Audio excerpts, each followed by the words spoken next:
হরে কৃষ্ণ। তো আমরা পড়ছি শ্রীমৎ ভগবত গীতা ষষ্ঠ অধ্যায়। আজকে শ্লোক নাম্বার 20 থেকে আমরা অধ্যয়ন করা শুরু করব। তো এই সেকশনে আমরা পড়ছি অষ্টাঙ্গ যোগের বর্ণনা দিচ্ছেন পরমেশ্বর ভগবান শ্রীকৃষ্ণ অর্জুনকে, যে কিভাবে অষ্টাঙ্গ যোগ অনুশীলন করতে হয় বা যোগীরা করে থাকে। তো 20 নাম্বার শ্লোক থেকে শুরু হবে।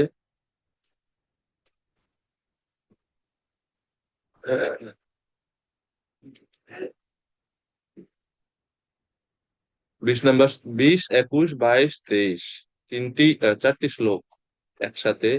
এই শ্লোকগুলোতে এখন ভগবান বলছেন যারা যোগ পন্থায় সমাধি লাভ করেছেন, সমাধি স্তর প্রাপ্ত হয়েছেন, সেই ব্যক্তিদের চেতনা কেমন হয়। ঠিক আছে।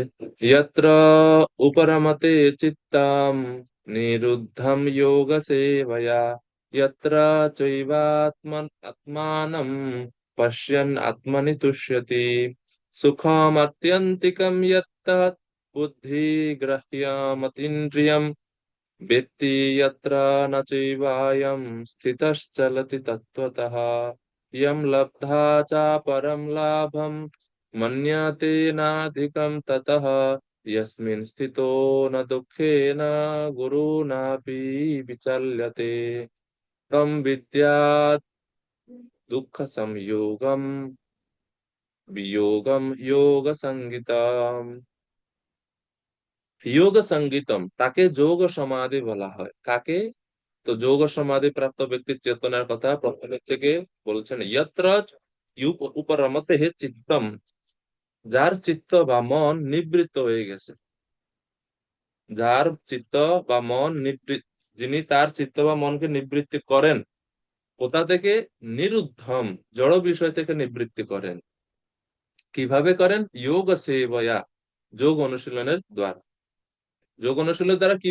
এখন পর্যন্ত অষ্টাঙ্গ যোগের প্রত্যাহার পর্যন্ত বর্ণনা করা হয়েছে। প্রত্যাহার, তো প্রত্যাহার মানে আমরা গতকালকে দেখেছিলাম যে মনকে ইন্দ্রিয় চিন্তা থেকে সরিয়ে নেওয়া।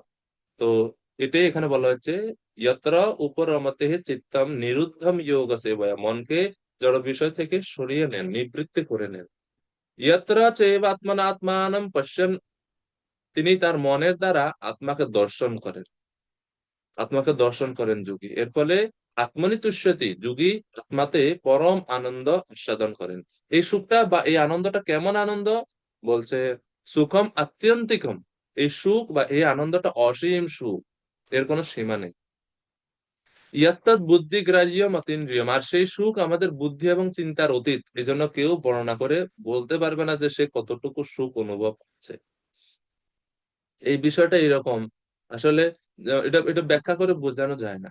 এই জন্য নারদ ভক্তি সূত্রেতে বলা হচ্ছে যে যারা প্রেমিক ভক্তরা, এখানে তো পরমাত্মার উপাসনার উপাসকদের কথা বলা হচ্ছে। নারদ ভক্তি সূত্রে বলা হচ্ছে যে যারা প্রেমিক, ভগবান শ্রীকৃষ্ণের প্রতি শুদ্ধ ভক্তি বা ভগবত প্রেম লাভ করেছেন, তাদের বৈশিষ্ট্য সম্বন্ধে বলা হচ্ছে যে তারা কতটুক আনন্দ হৃদয়ে অনুভব করে তা তারা ব্যাখ্যা করে বলতে পারেন না। কেন বলতে পারেন না?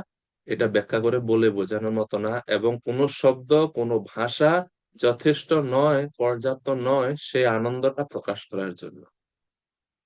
আমরা একটু যদি আহ জাগতিক ভাবে একটু দেখি, যেমন মনে করুন আমি একটা আহ, খুব সুন্দর একটা ভালো একটা ফল, যেমন মনে করুন আমি একটা পাকা আম খাচ্ছি।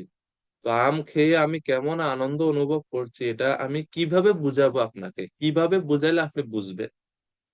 ভাষা দিয়ে কি এটা বোঝানো যাবে? এটা আপনি যদি যতক্ষণ পর্যন্ত না আপনি সেই আমটা খাচ্ছেন, তখন পর্যন্ত তো আপনি বুঝতে পারবেন না যে আমের স্বাদটা কেমন। আমি খেয়েছি, আমি জানি, আপনি তো জানবেন না। যত ভাবেই আমি বলি আপনি হয়তো একটু একটু ধারণা করতে পারেন, কিন্তু আমের স্বাদটা আপনি পাচ্ছেন না, পাবেন না। তো সেই এই জন্য বলা হচ্ছে যে জড় বুদ্ধি এবং ইন্দ্রিয়ের অতীত, এটা চিন্তার অতীত, ব্যাখ্যা করে বোঝানো যায়, ব্যাখ্যা করে এটা বোঝানো যায় না।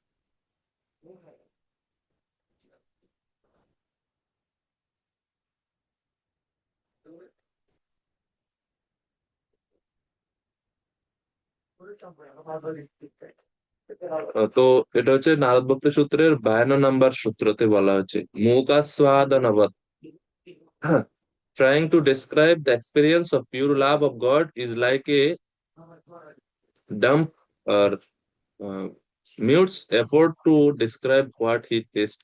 মূক মানে বোবা কেউ যদি মূক মানে হচ্ছে বোবা, সংস্কৃত মুখ মানে হচ্ছে বোবা। তো বোবা ব্যক্তি যদি কাউকে বোঝাতে চায় যে সে কি খাইছে এবং সে স্বাদটা কেমন লাগছে, যেমন আমের কথা যদি বলি, একজন বোবাকে, বোবা ব্যক্তি কথা বলতে পারে না, বাক শক্তিহীন, তাকে যদি আপনি আম দেন এবং খাওয়ার পরে তাকে যদি জিজ্ঞেস করেন কেমন লাগছে, তো সে বুঝাতে পারবে আপনাকে জাস্ট অতটুকুই, এর বেশি না। হ্যাঁ, বলতে পারবে না। তো বলছে সেম ভাবে one who trying to describe the experience of pure love of god, ভগবানের প্রতি কৃষ্ণ ভক্তি বা প্রেমটা কেমন তা কেউ বর্ণনা করতে চাওয়া এই বোবা ব্যক্তির স্বাদ প্রকাশ করার মতোই, মানে এটা বুঝাতে পারে না।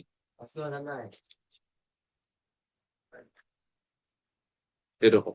তো যাই হোক, এটা তো ভিন্ন পার্থক্য। কারণ আর পরমাত্মা উপাসক পরমাত্মাকে দর্শন করে, আত্মাকে দর্শন করে যে আনন্দ লাভ করে, এর থেকে লক্ষ কোটি কোটি কোটি কোটি গুণ আনন্দ একজন ভক্ত লাভ। তো সেজন্য এই আনন্দের থেকে ভক্তির আনন্দটা আরো শ্রেষ্ঠ। ঠিক আছে, এই জন্য বলছে ইয়াত্তাৎ বুদ্ধি গ্রাহ্য মতীন্দ্রিয়ম। আর এই সুখ যখন কেউ লাভ করে, ইয়ম লব্ধা চ পরম লাভম, তিনি অন্য কোনো সুখ আর আস্বাদন করতে বা লাভ করতে চান না। এই সুখ যখন লাভ করে, তখন আর অন্য কোনো সুখ, অন্য কোনো কিছুর প্রতি ওনার আর মন যায় ইয়াসমিন স্থিত না দুঃখে না গুরুনাপি বিচাল্যতে। এই স্তরে যখন কেউ অধিষ্ঠিত হয়, তখন তিনি দুঃখের মধ্যেও বিচলিত হন না। দুঃখের মধ্যে বিচলিত, কারণ দুঃখ ওনাকে স্পর্শ করতে পারে না, এই জন্য দুঃখের মধ্যে বিচলিত হয় না। তম বিদ্যা দুঃখ সংযোগম বিয়োগম যোগ সংগীতম, জড় জগতের সংযোগজনিত সমস্ত দুঃখ দুর্দশা থেকে তিনি মুক্ত হন, এই স্তরে অধিষ্ঠিত থাকেন, তখন তাকে বলা হয় যোগ সংগীতা। সেই হচ্ছে লক্ষণ, যিনি যোগ সমাধি স্তরে আছেন তার লক্ষণ এগুলো, যে অসীম সুখ লাভ করেন, এই জড় জগতের দুঃখের দ্বারা বিচলিত হন না, স্থির হয়ে যান তিনি, পরমাত্মার সমাহিত হয়ে যান। এটাকে বলা হয় যোগ সমাধি, এটাকে বলা হচ্ছে যোগ সমাধি। যোগ অভ্যাসের ফলে যে অবস্থায় চিত্ত সম্পূর্ণরূপে জড় বিষয় থেকে প্রত্যাহৃত হয়, সেই অবস্থাকে যোগ সমাধি বলা হয়। তো সমাধি দুই প্রকারের সমাধি রয়েছে।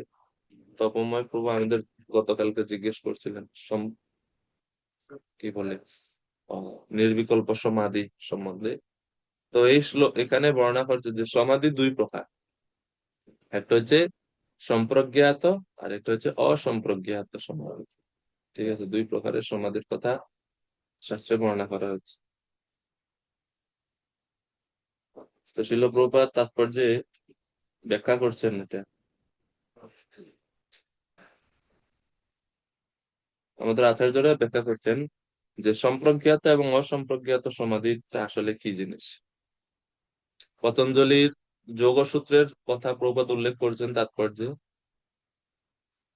যে পতঞ্জলির যে যোগপন্থা মুক্তি মানে কি, এবং প্রভুপাদ তাৎপর্যে এটাও ব্যাখ্যা করছেন সম্প্রজ্ঞাত সমাধি এবং অসম্প্রজ্ঞাত সমাধি মানে কি। নানা রকম দার্শনিক অন্বেষণের দ্বারা অপ্রাকৃত স্থিতিকে বলা হয় সম্প্রজ্ঞাত সমাধি। আর অসম্প্রজ্ঞাত সমাধিতে কোন রকম জড় বিষয় আনন্দ ভোগের সম্বন্ধ থাকে না, কারণ এই স্থিতিতে তিনি সব রকম ইন্দ্রিয়জাত সুখের অতীত, এই চিন্ময় স্বরূপে অধিষ্ঠিত যোগী কখনো কোনো কিছুর দ্বারা বিচলিত হন না। তো এই অসম্প্রজ্ঞাত সমাধিকেই বলা হয় নির্বিকল্প সমাধি।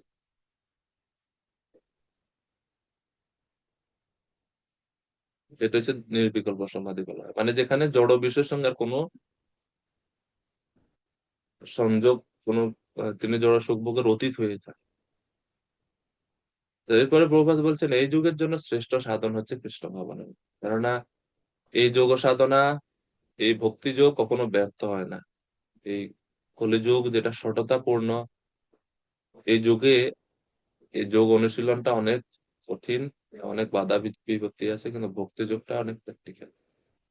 তো এইভাবে ভগবান যোগ সমাধি স্থিত ব্যক্তির চেতনার কথা বর্ণনা করলেন। 24 নম্বর শ্লোক। 24 নম্বর শ্লোকে এখন ভগবান বলছেন, কিন্তু যদি পূর্বজন্মের কর্মসংস্থার বশে কারো মন বিচলিত হয়, তবে তার উচিত ধারণা দ্বারা মনকে স্থির করা। এক হচ্ছে একজন যোগী, তিনি তার এই যে বিভিন্ন অঙ্গ, যে প্রথম দিকে যে অঙ্গগুলো যম নিয়ম আসন প্রাণায়াম প্রত্যাহার প্রত্যাহার পর্যন্ত তো ধরা আমরা দেখলাম। এখন বলে যে এই অবস্থা আসার পরেও পূর্ব জন্মের সংস্কার বশত যদি মনে কোনো বিচলিত ভাব আসে, তাহলে এই যে ধারণা স্তর যেটা আছে সেই ধারণার দ্বারা তার উচিত মনকে স্থির করা। সেটাই 24 নম্বর শ্লোকে বলা হচ্ছে। সা নিশ্চয়েন যোক্তব্য যোগ অনির্বিন্ন চেতসা সংকল্প প্রভবান কামান ত্যক্ত্বা সর্বান শেষতঃ মনসেবেন্দ্রিয়গ্রামম বিনিয়ম্য সমন্ততঃ। আচ্ছা, তো প্রভু কৃপা করে অনুবাদ করুন। হরে কৃষ্ণ, ধন্যবাদ প্রণাম। হরে কৃষ্ণ প্রভু। অনুবাদ: অবিচলিত অধ্যবসায় ও বিশ্বাস সহকারে এই যোগ অনুশীলন করা উচিত। সংকল্পজাত সমস্ত কামনা সম্পূর্ণরূপে ত্যাগ করে মনের দ্বারা ইন্দ্রিয়গুলিকে সব দিক থেকে নিয়ন্ত্রিত করা কর্তব্য। হরে কৃষ্ণ। ধন্যবাদ প্রভুজি। তো স নিশ্চয়েন যোক্তব্য, নিশ্চয় মানে হচ্ছে অধ্যাবসায়ের দ্বারা, অর্থাৎ যোগীর উচিত যদিও মন বিচলিত হয়েও পূর্বজন্মের কর্মসংস্কার বসে। তো পূর্বজন্মের সংস্কার কিন্তু খুবই মানে প্রভাবশালী। এটা আমাদেরকে ভক্তিতেও পূর্বজন্মের সংস্কারের ফলে আমাদের অনেক সময় বিভিন্ন প্রতিকূলতার সম্মুখীন হতে হয় মনের ইন্দ্রিয়ের কাছ থেকে। এই জন্য একজন যোগীর অধ্যাবসায় দরকার। ভক্তিতেও পূর্ব গোস্বামী এই জন্য উপদেশামৃতে উপদেশ দিয়েছেন যে উৎসাহ নিশ্চয়াত ধৈর্য। নিশ্চয়াতের কথা বলেছেন, ধৈর্যের কথা বলেছেন, যে ভক্তিতে একজন ভক্তকে ধৈর্য এবং নিশ্চয় ভাব থাকা দরকার। তো এই জন্য বলছে সনিশ্চয়েন যোক্তব্য, ধৈর্য অধ্যবসায় সহকারে এই যোগ সাধনা করা কর্তব্য। যোগ অনির্বিণ্ণ চেতসা, অবিচলিত ভাবে যোগ সম্পাদন করা উচিত। কিভাবে অবিচলিত হবেন? সংকল্প প্রভবান কামান ত্যক্ত্বা, সংকল্পজাত সমস্ত কামনা সম্পূর্ণরূপে ত্যাগ করার মাধ্যমে এই অবিচলিত বা অনির্বিণ্ণ ভাব আসবে। সম্পূর্ণরূপে ত্যাগ করবেন। সর্বান অশেষত, অশেষত মানে সম্পূর্ণরূপে সব মনোজাত কামনা বাসনা ত্যাগ করবেন। এভাবে মনসা এব ইন্দ্রিয় গ্রাম বিনিয়ম্য, মনের দ্বারা ইন্দ্রিয়গুলোকে সব দিক থেকে নিয়ন্ত্রিত করা একজন যোগীর কর্তব্য, সংকল্প। তো এইভাবে তিনি ধারণা স্তরে তিনি পরমাত্মার উপরে ওনার দৃষ্টি, ওনার মন নিবদ্ধ করেন, এবং মন যদি মাঝে মাঝে এদিক ওদিক যায়, সাথে সাথে তিনি তার মনের দ্বারাতে ইন্দ্রিয়গুলোকে সব দিক থেকে নিয়ন্ত্রণ করে ফেলেন। কেননা তার মনটা মানে অনেকটা নিয়ন্ত্রিত, কিন্তু পূর্বজন্মের কর্মফলের বশে বা সংস্কারের বশে সেটা মাঝে মাঝে আহ ধাবিত হয়ে যায় অন্যদিকে। এজন্য দৃঢ় বিশ্বাস দরকার। তা সে জ্ঞানযোগী হন, অষ্টাঙ্গ যোগী হন আর ভক্ত যোগী হন, বিশ্বাস, শ্রদ্ধা, অধ্যাবসায়, ধৈর্য, এই কয়েকটি অঙ্গ প্রত্যেক যোগ অনুশীলনে দরকার হয়। তো প্রভুপাদের জন্য তাৎপর্যের প্রথমে বিশ্বাসের গুরুত্ব সম্বন্ধে বর্ণনা করছেন। যোগীকে দৃঢ় সংকল্প ও ধৈর্য সহকারে অবিচলিত থেকে যোগ অভ্যাস করতে হবে। এক সময় সাধনার সিদ্ধি অবশ্যই হবে। এভাবেই পূর্ণ আশাবাদী হয়ে গভীর ধৈর্য সহকারে এই পথ অনুসরণ করতে হয়। সাফল্য লাভে বিলম্ব হলে হতোদ্যম হওয়া কখনো উচিত নয়, কারণ দৃঢ় সংকল্প নিয়ে যিনি যোগ অভ্যাস করেন তিনি অবশ্যই সাফল্য লাভ করেন। এই জন্য প্রভুপাদ রূপ গোস্বামী শ্লোক উদ্ধৃতি করছেন। আর প্রভুপাদ চড়ুই পাখির গল্পটা বলছেন, কিভাবে চড়ুই পাখি তার ডিম নিয়ে গেছে সমুদ্র, এই জন্য সমুদ্রকে শুকিয়ে ফেলার জন্য সিদ্ধান্ত নেয়, দৃঢ়তা। তখন সবাই তাকে নিয়ে হাসাহাসি করতেছে যে এই এক ছোট্ট চড়ুই পাখি, কয় লক্ষ বছর লাগবে এই সমুদ্র শুকাবে, সে আদৌ এটা সম্ভব না। কিন্তু তার এই দৃঢ়তা দেখে এই সংবাদ শেষ পর্যন্ত চলে যায় গরুরের কাছে। তখন গরুরদেব এসে তখন সমুদ্রকে বলেন যে তাড়াতাড়ি তার ডিম ফিরিয়ে দাও, নাইলে আমি তোমাকে শুকিয়ে ফেলবো। আর গরুর দেব যখন আসে তখন সমুদ্র সাথে সাথে বুঝতে পারেন এবং চড়ুই পাখির ডিম ফিরিয়ে দেয়। তো এই যে দৃঢ় সংকল্প তার, যদিও তার দ্বারা এই কাজটা সম্ভব হতো না কখনোই, কিন্তু তার দৃঢ় সংকল্পতার কারণে সেটা গরুড় দেবের কৃপা লাভ করেছেন তিনি। এই জন্য ভক্তি যোগে, এই জন্য কখনো মানে হতাশ হওয়া উচিত ভক্তদের না, মানে যা আমার দ্বারা কিছু হবে না, আমি বহু পাপী, আমি অনেক, যত অধপতিতই হই না কেন আমরা চেষ্টা করা উচিত আর যেন ভুল কাজ না করি, আর যেন বিধিনিষেধ না লঙ্ঘন করি, আর ভগবানের কাছে প্রার্থনা করে ভক্তিযোগ চালিয়ে যাওয়া উচিত। ভক্তিযোগ আমাদের একমাত্র আশ্রয়। ঠিক আছে। কর্মযোগীরা যখন কোনো অপকর্ম করে তখন তারা প্রায়শ্চিত্ত করার জন্য বিভিন্ন প্রায়শ্চিত্তের বিধিবিধান অনুসরণ করে, কিন্তু আমাদের আচার্যরা বলেছেন ভক্তদের প্রায়শ্চিত্তের জন্য অন্য কোনো সাধন নাই, ভক্তদের প্রায়শ্চিত্ত ভক্তি। নামের চরণে যদি কারো অপরাধ হয় তাহলে প্রায়শ্চিত্ত কি, আরো বেশি করে নাম করো। তো ভক্তির জন্য আলাদা কোনো প্রায়শ্চিত্ত নেই। এই জন্য যে অবস্থায় আমি থাকি না কেন, যেই মানে আমার খুব বেশি অধপতিত তাও কোনো অসুবিধা নাই, কৃষ্ণ আছেন।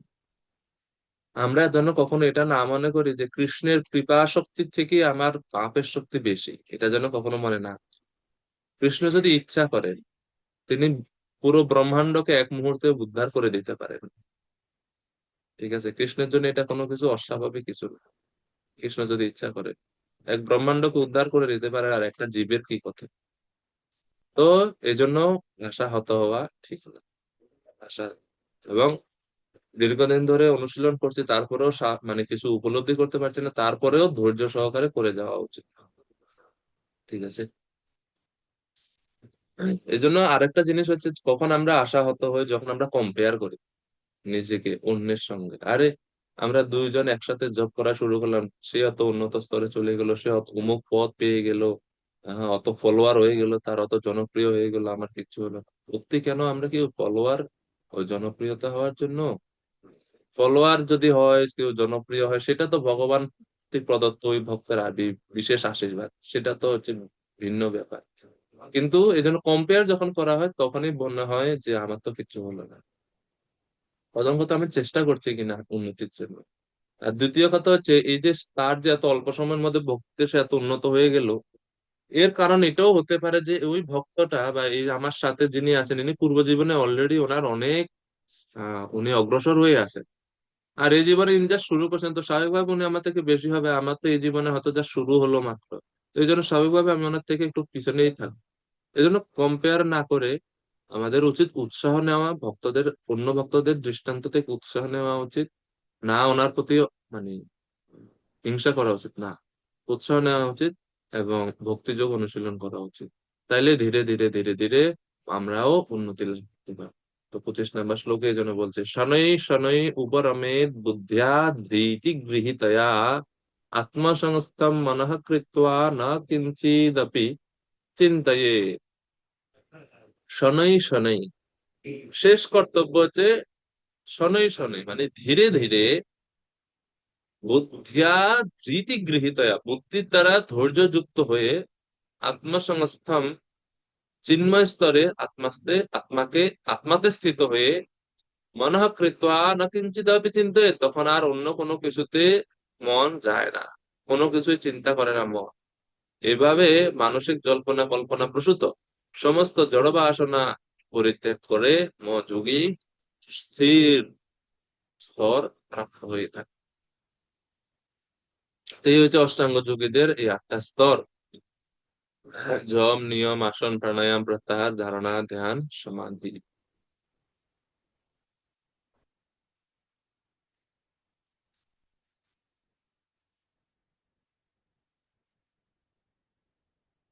তো শিল প্রভুপাদ তাৎপর্য বলছেন, সুদৃঢ় বিশ্বাস ও বুদ্ধির প্রভাবে ইন্দ্রিয়গুলোকে ধীরে ধীরে বশ করতে হবে।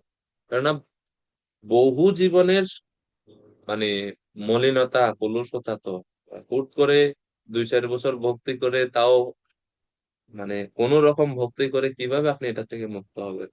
ইন্দ্রিয়গুলো কিভাবে বশীভূত হবে? এক তো আমাদের দৃঢ়তাই কোন অবস্থায় আছে। দেখেন, একদিন আপনি মঙ্গল আরতি করতেছেন, তার 1 সপ্তাহ হারাই গেছেন, শেষ। একদিন সকাল 6টা 7টার মধ্যে 16 মালা জপ শেষ করছেন, তার কয় মাসের মধ্যে এটা করতে পারতেছেন। তো ভক্তির অবস্থাটা কোথায়? হয়তো একদিন ভাগবতম পড়ে নিলেন এক অধ্যায় বা 2-4 পৃষ্ঠা, এরপরে আর ওই গ্রন্থ বই আর আপনি খুঁজে পাওয়া যাচ্ছে না দুইটা। তো এই হচ্ছে আমাদের গতি ভক্তির অবস্থা। তাহলে কিভাবে আমরা অত উন্নতি আশাও বা করতে পারি? মহাপ্রভু বলছেন লক্ষ্যপতি হইতে, আমরা 16 মালায় কোন রকম করি না, আবার অনেক। তাহলে কিভাবে এত উন্নতি আমরা হবো? যেখানে প্রতিদিন লক্ষ নাম জপ করা হচ্ছে সেখানে আমরা 16 মালাও করছি না ঠিক। এই জন্য ধৈর্য রাখা উচিত এবং সঠিক রাস্তায় থাকা উচিত, দুইটাই অনুষ্ঠিত। এমন খালি আমি বলবো এটা ঠিক না যে খালি ধৈর্য ধরেন ধৈর্য ধরেন, ঠিক মতো করেন তারপরে ধৈর্য ধরেন, ঠিক মতো নিজে করছেন না তো ধৈর্য ধরে কি লাভ হবে? সারা জীবন গেলেও তো কিছু হবে না। কয়েক লক্ষ জীবন গেলেও কিচ্ছু হবে না, কারণ আমরা ঠিক মতো করছি না সাধন ভক্তি, বৈদিক ভক্তি কিচ্ছু করছি না ঠিক মতো। এরপরে ভগবান বলছেন যে অর্জুন এভাবে মন তো স্থির হবে বললেন আগের শ্লোকে, শনৈ শনৈ ধীরে ধীরে। এরপরে যদি আবারও মন বিভিন্ন দিকে চলে যায় রজগুণ বশত, তাহলে প্রত্যাহার দ্বারা তাকে আবার বশীভূত করে তোমার লক্ষ্য বস্তুতে স্থির করো। চঞ্চল, 26 নম্বর শ্লোক, চঞ্চল ও অস্থির মন যে যে বিষয়ে ধাবিত হয় সেই সেই বিষয় থেকে নিবৃত্তি করে আপনার বশে আনতে হবে। এ হচ্ছে যোগের কর্তব্য। মানে মন স্বাভাবিকভাবে, এই জন্য যোগ অনুশীলনটা এত কঠিন। স্বাভাবিকভাবে মন তো ধাবিত হবে, মনের কাজই তো সংকল্প বিকল্প চিন্তা করা। কিন্তু যোগীরা তখন মনকে চিন্তা শূন্য করে পরমাত্মার দিকে চিন্তা করতে চায়, তো স্বাভাবিকভাবে রজগুণের বশত, রজগুণ থেকে উদ্ভূত চিত্ত চাঞ্চল্যতা, পূর্ব জীবনের সংস্কার, এই সমস্ত গুলো আমাদেরকে আসলে মন স্থির করতে দেয় না। মন মানে স্থির করতে দেয় না। এই জন্য বারবার মনকে ধরে ধরে আবার আনতে হয়। এটা হচ্ছে গোস্বামী এবং গৌদাসের মধ্যে পার্থক্য। গোস্বামীরা তাদের ইন্দ্রিয়গুলোকে বশ করেন, ইন্দ্রিয় বিচলিত হয়, বিচলিত ভাব আসতে পারে, কিন্তু আবার তিনি সেটাকে বশ করতে পারেন। কিন্তু গোদাসেরা সেটা পারে না। তো প্রভুপাদ বলছে মন স্বভাবতই অস্থির ও চঞ্চল, কিন্তু আত্মতত্ত্বজ্ঞ যোগীর কর্তব্য যে সেই মনকে নিয়ন্ত্রণ করা, মনের দ্বারা নিয়ন্ত্রিত হওয়া তার কখনোই উচিত নয়। যিনি তার মন ও ইন্দ্রিয়গুলোকে বশ করতে পেরেছেন তাকে বলা হয় গোস্বামী অথবা স্বামী। আর যে মনের অধীন তাকে বলা হয় গোদাস, সে তার ইন্দ্রিয়ের দাস। এখন শ্লোক নাম্বার 27 থেকে 32 নম্বর শ্লোকে সিদ্ধ যোগের লক্ষণ বলা হচ্ছে। যিনি যোগ সাধনায় সিদ্ধি লাভ করেছেন তার কি কি লক্ষণ? প্রশান্ত মনসম হীনম যোগিনম সুখমুত্তমম উপৈতি শান্তরজসম ব্রহ্মভূতম অকল্মষম। ব্রহ্মভাব সম্পন্ন, প্রশান্ত চিত্ত, রজগুণ প্রশমিত, নিষ্পাপ হয়ে যার মন আমাতে নিবিষ্ট হয়েছে তিনি পরম সুখ লাভ করেন। চারটি লক্ষণের কথা বলছি।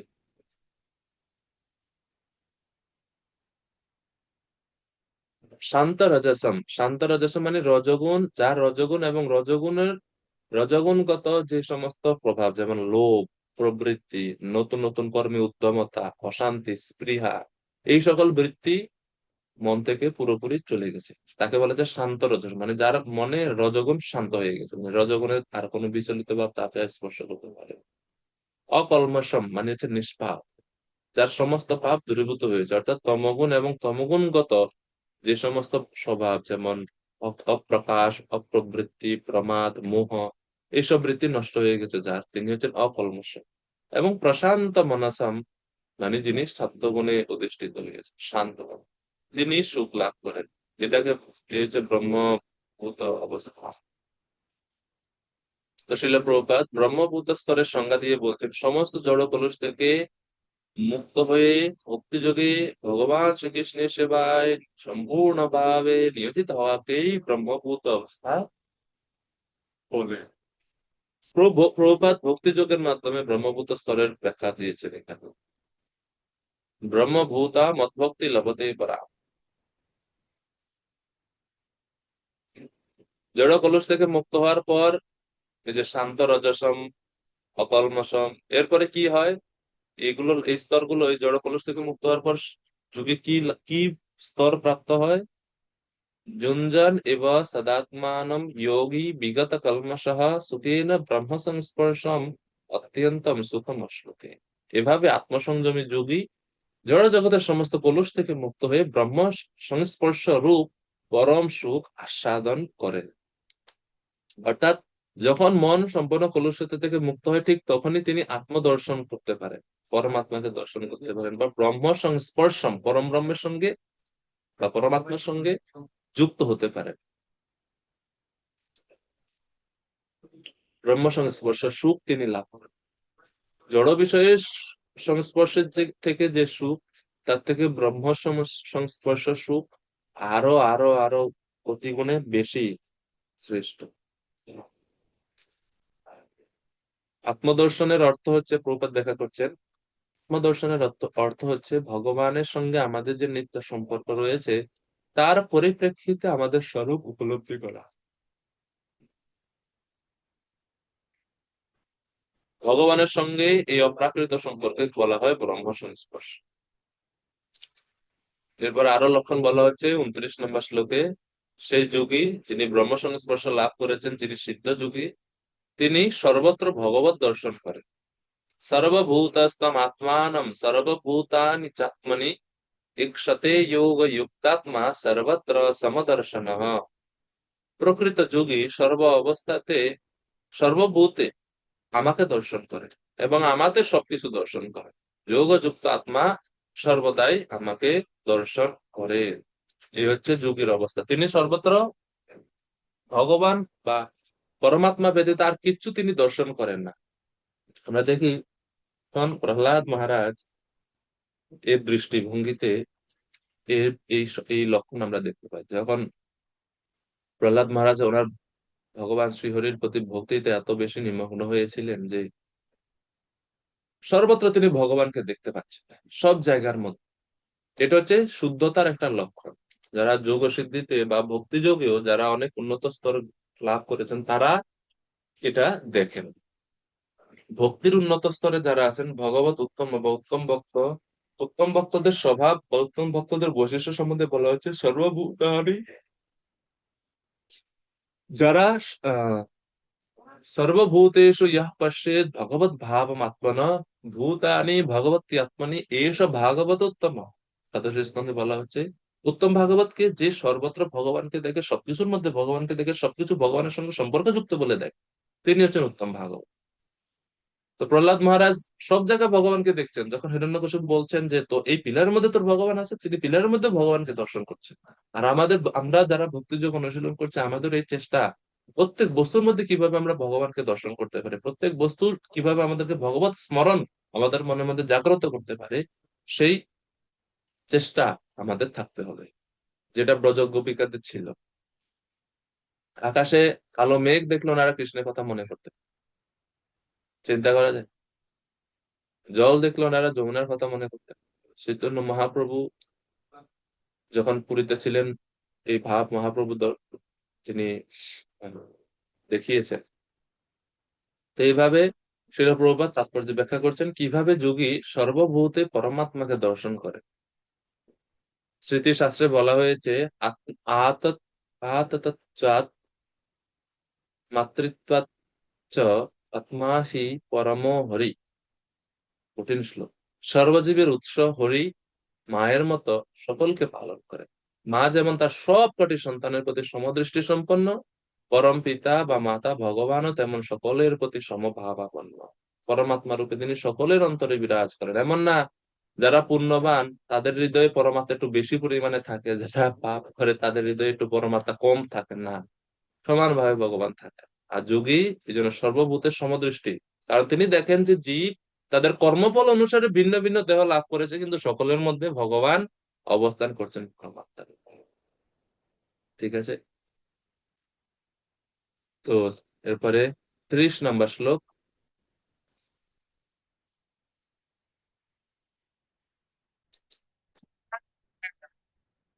তো 30 নম্বর শ্লোকে বলা হচ্ছে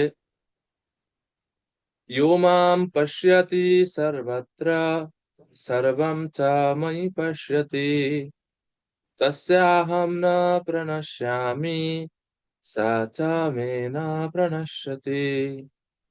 এভাবে যিনি সর্বত্র আমাকে দর্শন করেন, আমাতেই সমস্ত বস্তু দর্শন করেন, আমি কখনো তার দৃষ্টির অগোচর হই না, তিনিও আমার দৃষ্টির অগোচর হন না।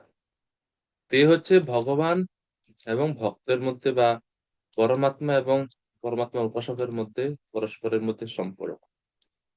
শ্রীমদ্ ভাগবতমেও দুইটি জায়গাতে আমরা একই রকম শ্লোক দেখতে পাই। এক হচ্ছে তৃতীয় স্কন্ধে 28 অধ্যায়ে 42 নম্বর শ্লোক। সেখানে বলা হয়েছে, সর্বভূতেষু চাত্মানম সর্বভূতানি চাত্মনি ঈক্ষতে অনন্য ভাবেন ভূতেষু ইব তদাত্মতাম।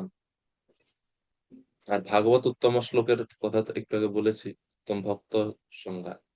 চৈতন্য চরিতামৃতে এই জন্য বলা হচ্ছে, স্থাবর জঙ্গম দেখে না দেখে তার মূর্তি, সর্বত্র হয় তার ইষ্টদেব স্ফূর্তি। ইষ্টদেব সব জায়গায় তিনি ভগবানকে দর্শন করেন।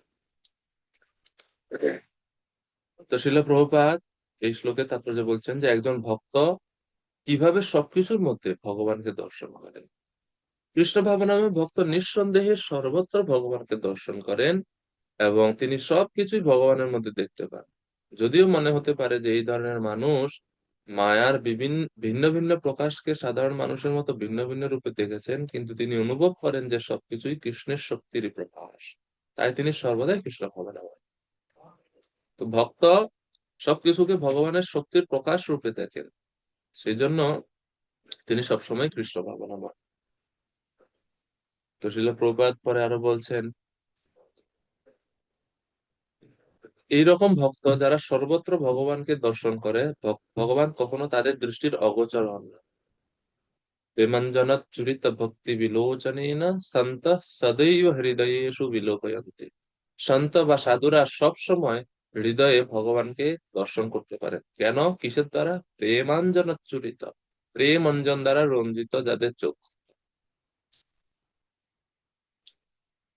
এই জন্য বলছে, এই প্রেম অবস্থায় পরমেশ্বর ভগবান শ্রীকৃষ্ণ কখনোই তার ভক্তের দৃষ্টির অগোচর হন না, এবং ভক্তও ভগবানের দৃষ্টির অগোচর হন না। যে সিদ্ধযোগী তার হৃদয়ে পরমাত্মা রূপে ভগবানকে দর্শন করেছেন, তিনিও এইভাবে নিরন্তর ভগবানকে দর্শন করেন।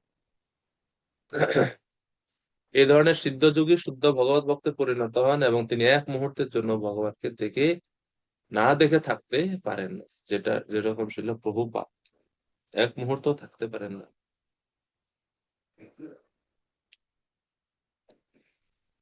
সবসময় ভগবানকে ওনারা দর্শন করেন, চিন্তন করেন। এবং এই ধরনের ব্যক্তি যারা সর্বত্র ভগবানকে দর্শন করেন, ভগবানকে সবসময় উপলব্ধি করেন, ভগবানকে ভুলেন না, তারা যোগাড় স্তরে অধিষ্ঠিত। সর্বভূতস্থিতম ইয়ো মাম ভজতি একত্তমাস্থিতঃ সর্বথা বর্তমানোপি স যোগী ময়ি বর্ততে। 29 নম্বর শ্লোকে ভগবান বলেছেন যে প্রকৃত যোগী সর্বভূতে আমাকে দর্শন করে, আমাকে সবকিছু দর্শন করে, এবং যোগযুক্ত আত্মা সর্বত্র আমাকে দর্শন করে। এই শ্লোকে একই রকম সর্বভূত স্থিতম ইয়ৌমা, সমস্ত জীবের হৃদয়ে আমি যে অবস্থিত তা দেখে ভজতি আমার ভজনা করে, একত্বমাস্থিত কৃষ্ণ এবং তার প্রকাশ পরমাত্মাকে অভিন্ন রূপে জেনে ভজনা করে, সর্বথা বর্তমান অপি সয়োগী ময়ী বর্ততে, সেই যুগে আমাতে অবস্থান করে। সেই যুগে আমাতে অবস্থান মানে ভগবান বলছেন এই ধরনের যুগে তারা আমাতে অবস্থান করে, সবসময় আমার সঙ্গে যুক্ত। তো প্রবাদ জন্য বলছে, তাৎপর্য ব্যাখ্যা করছেন যে কৃষ্ণ এবং পরমাত্মার মধ্যে কোনো পার্থক্য নেই। যে যোগী পরমাত্মার ধ্যান করে, তিনি তার হৃদয়ে কৃষ্ণের আংশিক প্রকাশ শঙ্খচক্র গদা পদ্মধারী চতুর্ভুজ বিষ্ণুকে দর্শন করে। যোগীদের এটা জানা উচিত, কৃষ্ণ থেকে বিষ্ণু ভিন্ন নন। শ্রীকৃষ্ণই পরমাত্মা বিষ্ণু রূপে সর্বজীবের অন্তরে বিরাজ করেন। তাছাড়া অসংখ্য জীবের অন্তরে যে অসংখ্য পরমাত্মা বিরাজ করছেন, তারাও ভিন্ন নন। তেমনি ভক্তি যোগে তন্ময় কৃষ্ণ ভাবনামে ভক্ত এবং পরমাত্মা বিষ্ণু ধ্যানে মগ্ন যোগীর মধ্যে কোনো পার্থক্য নেই। কৃষ্ণ ভাবনাময় যোগী এই জড়জগতে অবস্থানকালে নানা রকম জড়জাগতিক কাজে ব্যস্ত থাকলেও তিনি সর্বদা শ্রীকৃষ্ণের অবস্থান করেন।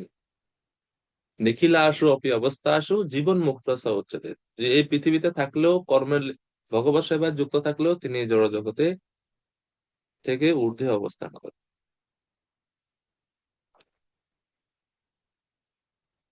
শাস্ত্রে বলা করা হচ্ছে ভগবান এক, একোপি সন বহুধা ইয় অবভাতি।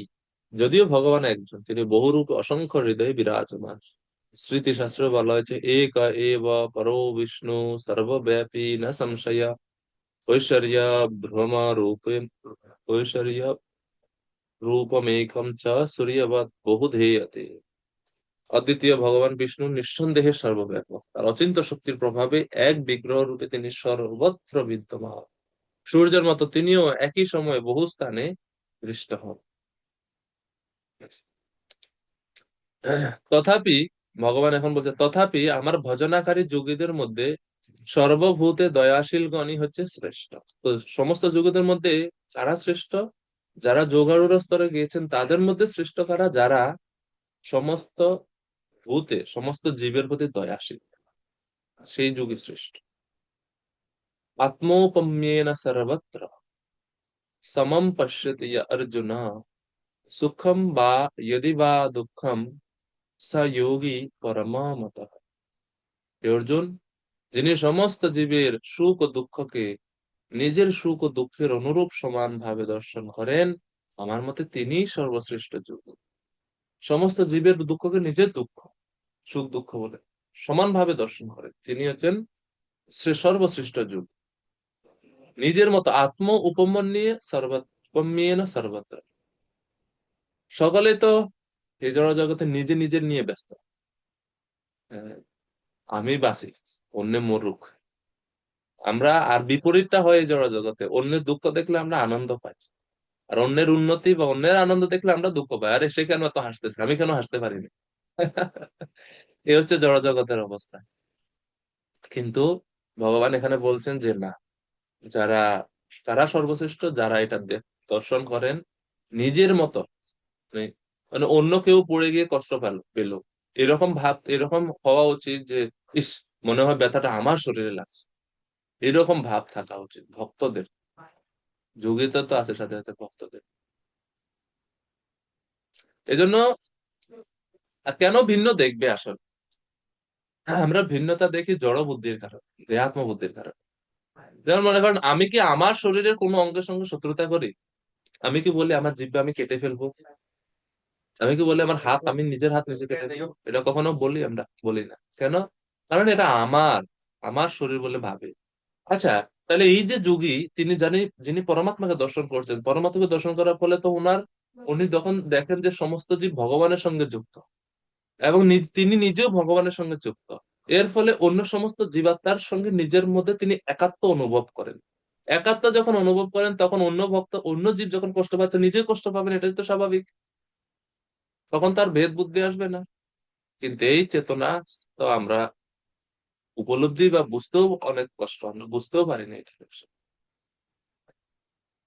এই জন্য নিজের শরীরের মধ্যে যে নিজের শরীরের মধ্যে যেরকম আমরা শত্রুতা করি না, নিজের শরীরের একটা অঙ্গ কষ্ট পেলে যেরকম সারা শরীরে সেই ব্যথা অনুভব করি আমরা, তদ্রূপ যে ভক্ত, যে যোগী সমস্ত জীবের কে নিজের মতো বলে ভাবে, তিনিও এইরকম ভাবে সুখে দুঃখে সমানভাবে সুখী এবং দুঃখী হন, ব্যতীত হন। আর শ্রীল প্রভুপাদ বলছেন, একজন ভক্ত হচ্ছে সবচাইতে বড় পরোপকারী, তিনি হচ্ছেন সবচাইতে মানে বেশি পর দুঃখে দুঃখী। প্রভুপাদ বলছেন সুখ দুঃখের, প্রবাদ তাৎপর্য ব্যাখ্যা করেছেন কেন আমরা সুখ দুঃখ পাই জগতে। সুখ দুঃখ ভোগ করে আমরা ভগবান শ্রীকৃষ্ণকে ভুলে গেছি, এই জন্য কৃষ্ণ বিস্মৃতি হচ্ছে সমস্ত দুঃখের মূল কারণ। আর এই জগতে যতই আমরা চেষ্টা করছি সুখ লাভের জন্য, পাচ্ছি না। শাস্ত্রে বর্ণনা করা হয়েছে, সুখায় কর্মাণি কারোতি লোকে নতে সুখম বান্যদুপারমম বা বিন্দেত ভূয়স্ততএব দুঃখম যদত্র যুক্তম ভগবান বদেন্না। মানুষ সুখের জন্য কর্ম করে, সুখ তো যা পায় না, উল্টা দুঃখ আরো বেশি ভোগ করে। বিন্দিত ভূয়স্তাত এব দুঃখ। এই জন্য ভগবানের ভক্তরা, তারা এই ব্যক্তিদের দুঃখ পরায়ণ, যারা কষ্ট পাচ্ছে তাদের দুঃখ দেখে ওনারা নিজেরা দুঃখ, জীবের দরদি জীবের কষ্ট দেখে প্রভুপাদ কষ্ট পান, শুদ্ধ ভক্তরা কষ্ট পান, এরকম ভক্ত।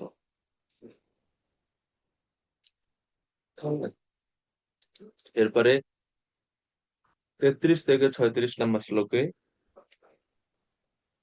অর্জুন এর প্রশ্নের অর্জুনের মনে একটা প্রশ্ন আসে। অর্জুন জিজ্ঞেস করছে, অষ্টাঙ্গ যোগের এই বর্ণনা শুনে অর্জুন এখন এই পন্থা অনুসরণে তার অক্ষমতার কথা ব্যক্ত করে প্রশ্ন করছেন। অর্জুন বাচা, অর্জুন বললেন, হে মধুসূদন, তুমি সর্বত্র সমদর্শন রূপ যে যোগ উপদেশ করলে, মনের চঞ্চল স্বভাব বশত আমি তার স্থায়ী স্থিতি দেখতে পাচ্ছি না।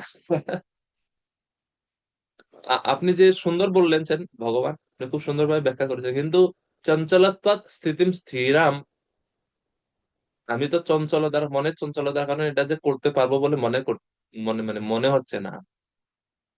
তো এইভাবে কৃষ্ণ কথিত অষ্টাঙ্গ যোগ পন্থা অর্জুন প্রত্যাখ্যান করেছেন এই প্রশ্নের মাধ্যমে। কেন? অষ্টাঙ্গ যোগ সাধনে মনকে বশীভূত করা একান্ত আবশ্যক।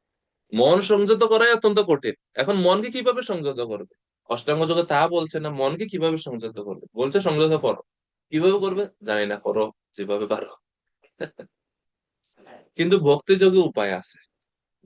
আমরা ভগবানের নাম, রূপ, গুণ, লীলা ইত্যাদি বিষয়ে আমরা আমাদের মনকে যুক্ত করার মাধ্যমে আমরা আমাদের মনকে সহজে বশীভূত করার চেষ্টা করতে পারি। মন খুবই বলবান, যা সাধককে জোর করে বিষয়ের দিকে টেনে নিয়ে যায়। আকাশে বিচরণশীল বায়ু যেমন কেউ হাত দিয়ে ধরতে পারে না, তেমনি মনকেও বশীভূত করা অত্যন্ত কঠিন। আর মনকে বশীভূত না করলে অষ্টাঙ্গ যোগ সাধন সম্ভব নয়। এই জন্য অর্জুনের মতো মহারথী, অর্জুনের মতো ধনুর্ধর জিতেন্দ্রীয় পুরুষও স্বীকার করছেন এই অষ্টাঙ্গ যোগ সাধন করা তার পক্ষে সম্ভব নয়। এবং মহারাজ যুধিষ্ঠির এবং দুর্যোধন এই দুইজনকে সমদৃষ্টিতে দেখা তার পক্ষে কখনো সম্ভব হবে না। কেননা কৃষ্ণ তো সমদর্শনের কথা বলেছেন। অর্জুন বলছেন, আমার দ্বারা এটা সম্ভব না, আমি এই যুধিষ্ঠির আর দুর্যোধনকে একসাথে একরকম ভাবতেই পারবো না, এটা অসম্ভব। দেখেন, অর্জুন ছিলেন মানে পৃথিবীর শ্রেষ্ঠ ধনুর্বিদ।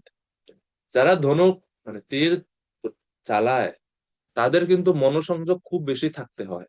কেননা লক্ষ্য স্থির করে তাদেরকে তীর নিক্ষেপ করতে হয়। লক্ষ্য স্থির করতে হলে অবশ্যই তাকে স্থির হয়ে লক্ষ্যবস্তুর দিকে তাকাতে হয়, তারপরে তীর নিক্ষেপ করতে হয়। এর মানে অর্জুনের অলরেডি এই যে মন, এই যে স্থিরতা আছে, কিন্তু তারপরেও অর্জুন বলছেন আমি পারবো না। তো শিল প্রভুপাদ বলছেন, ভগবান শ্রীকৃষ্ণ সূচৌ দেশে থেকে শুরু করে যোগী পরম এই শ্লোক পর্যন্ত যে যোগ পদ্ধতির বর্ণনা করেছেন, অর্জুন এখানে সেই যোগকে প্রত্যাখ্যান করেছেন।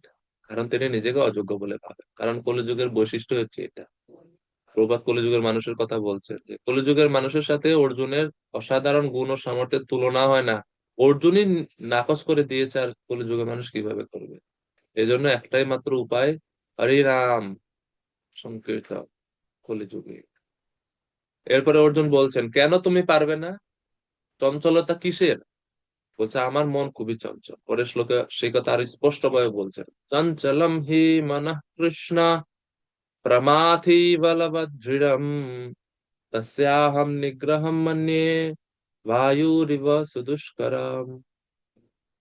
মনের প্রথম বৈশিষ্ট্য হচ্ছে চঞ্চল, দুই প্রমাথি মানে বিক্ষোভকারী, তিন বলবৎ অত্যন্ত বলবান, চার দৃঢ় মানে এটা চেঞ্জ করা যায় না, দৃঢ়। এই চারটা বৈশিষ্ট্য মনের, এত ভয়ঙ্কর এই মন। আচার্যের এই চারটা বৈশিষ্ট্যকে চারটা প্রাণীর সঙ্গে তুলনা করছে। চঞ্চল কেমন মন? বানরের মতো। মর্কটস্য সুরাপান তন্মধ্যে বৃশ্চিক দর্শন তন্মধ্যে ভূত সঞ্চার ইয়দ্বা তদ্বা ভবিষ্যতি। এই তো উপদেশে বানরের কথা বলা হচ্ছে, যে মনকে তুলনা করা হচ্ছে বানরের সঙ্গে। স্বাভাবিকভাবে বানর খুবই শান্তশিষ্ট প্রাণী, তাই না? মানে স্থির চুপচাপ বসে থাকে, এরকম এরকম মন, সরি বানর এরকম। এইখানে চুলকাচ্ছে, এইখানে চুলকাচ্ছে, এইটা ধরে টান দিতেছে, ওটা ধরে এই লাফ দিচ্ছে, এই মানে কি অবস্থা! মন হচ্ছে এরকম। কিন্তু বলছে মন বানরের থেকে আরো ভয়ঙ্কর। কিরকম? তো এই শ্লোকে যেটা এখন বললাম, মর্কটস্য সুরাপান, বানর এমনিতেই চঞ্চল, এর উপরে যদি বানরকে কেউ মদ একটু খাইয়ে দেয়, একটু যদি সুরা সুরা মানে হচ্ছে মদ, একটু যদি মদ খাওয়াই দেয় বানরকে, তাহলে বানরের আরো পাগলামি বাড়বে না কমবে? আরো বাড়বে। তার মধ্যে বৃশ্চিক দংশন, মদ খাওয়া, একটু মদ যদি খাওয়াই দেয় তো পাগলামি আরেকটু বাড়ছে, তার উপরে যদি তাকে যদি বিচ্ছু কোনো বৃশ্চিক মৌমাছি বা কোনো কিছু যদি কাটে, তাহলে এই যন্ত্রণায় বানর আরো কি করবে, আরো কত চঞ্চল হয়ে যাবে। তন্মধ্যে ভূত সঞ্চার, এর উপরে যদি তারা ভূতে ভর করে ওই বানরটারে, বলছে এটার প্রেডিকশন করা যাবে না যে বানর কি করবে কখন, ইয়াত বা তদ্বা ভবিষ্যতে যা কিছু করতে পারে। আমাদের মনও এরকম, এই জন্য বলছে চঞ্চল বানরের মতো। তারপরে প্রমাথি, প্রমাথি মানে হচ্ছে পাগলা হাতির মতো, পাগলা হাতির মতো প্রমাথি। প্রমত্ত মন যখন উচ্ছৃঙ্খল হয়, যখন বিচলিত ভাব আসে, তখন সে বিবেক বোধ সামনে কি আছে উঁচু নিচু কিচ্ছু দেখে না। পাগলা হাতি যেরকম, যখন হাতি পাগলা হয়, সে মানে বিচারবোধ কিছু থাকে না, যা পায় সব নষ্ট করে ফেলে। তো মন যখন বিচলিত হয়ে যায়, তখন মানুষ তাই করে, গাছের মানুষকে খুন করে ফেলে, দ্বিধাবোধ করে না একটুর জন্য। ওই মন হুম।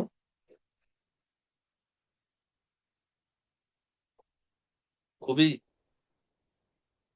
বিপজ্জনক। তার 3 নম্বরে বলেছে বলবৎ। বলবৎ মানে হচ্ছে অত্যন্ত বলবান। কেমন বলবান?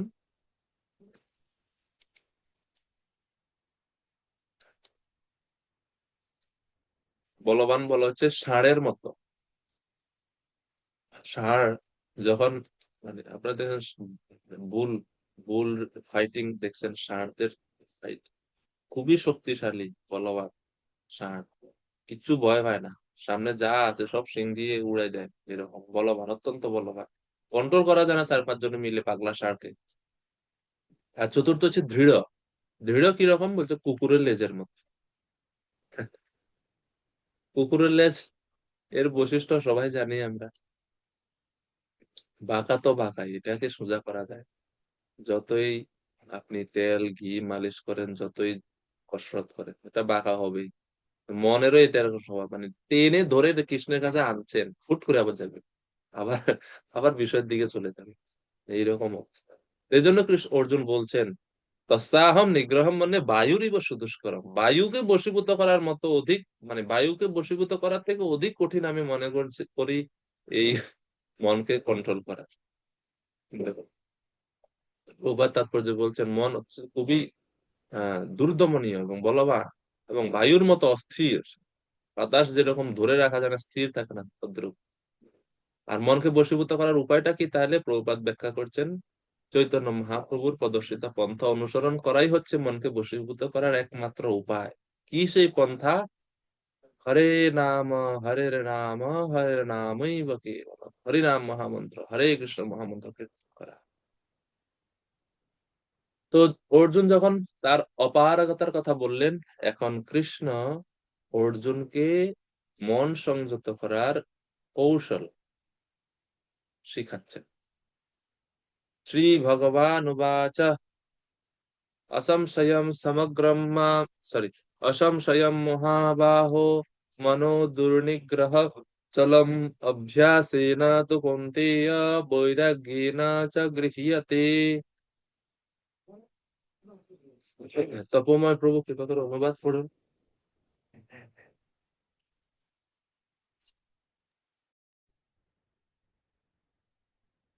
পরমেশ্বর ভগবান বললেন, হে মহাবাহ, মন যে দুর্দমনীয় ও চঞ্চল তাতে কোনো সন্দেহ নেই।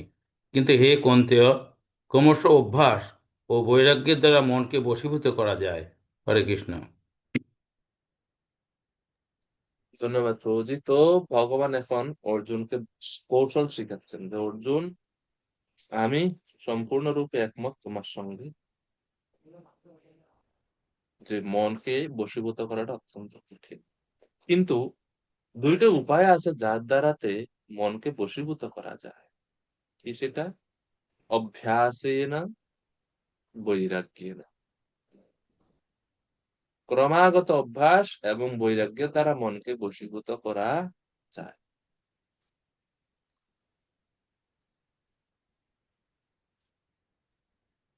তাইলে দেখুন, যখন আমাদেরকে কেউ প্রশ্ন করে, আপনারা তো প্রচার করেন না, আপনারা তো প্রচারে যান, ক্লাস টাস দেন, সবাই কম বেশি জানি আমরা। যখন প্রচারে যাবেন, যা ক্লাস দেন, কেউ যখন কোনো প্রশ্ন কিছু করে, তো কৃষ্ণ এখানে শিখাচ্ছেন, যখন কেউ কোনো সমস্যার কথা বলে যে প্রভু আসলে চেষ্টা করতেছি, জবটা ঠিক মতো করতে পারতেছি না, আপনার কি কর্তব্য? এটা বলিয়েন না সাথে সাথে, ধুর, মায়ার দ্বারা তুমি প্রভাবিত হয়ে গেছো, এই জন্য তোমার এটা করো, এটা করো।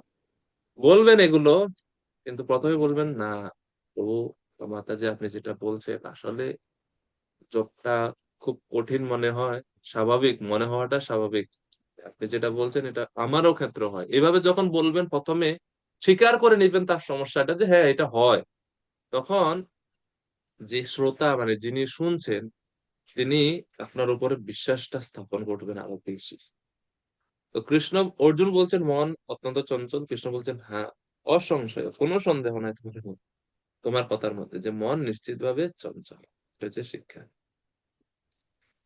আর প্রশ্ন উত্তরের ক্ষেত্রে আরেকটা মানে শেখানো হয় টিটিসিতে, বা এটা শিষ্টাচারের মধ্যে পড়ে, যখন আপনি কোনো প্রশ্ন করবেন কাউকে, গুরুত্বপূর্ণ এটা, শ্রীমদ্ ভাগবতমে আমরা এই শিষ্টাচার দেখে শিখতে পাই।